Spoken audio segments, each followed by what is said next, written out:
Ils sont nés dans ce quartier d'Ozon. Certains y vivent encore, d'autres en sont partis, mais ils ne l'oublient pas.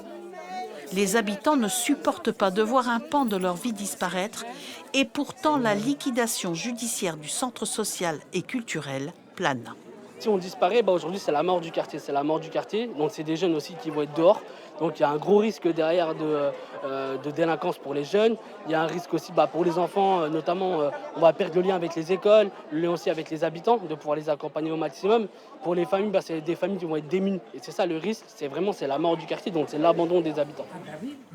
Anicette Nollet, une habitante du quartier depuis 1962, voit les commerces disparaître un à un. Le centre social lui permettait d'avoir accès à la lecture. Pour moi, c'est triste parce que ça tenait beaucoup de jeunes, puis il y avait beaucoup d'animation là-dedans. Le Conseil citoyen d'Ozon a mis une boîte à idées chez Iming Zhang, le libraire, pour que les habitants puissent s'exprimer. Lui craint pour son commerce.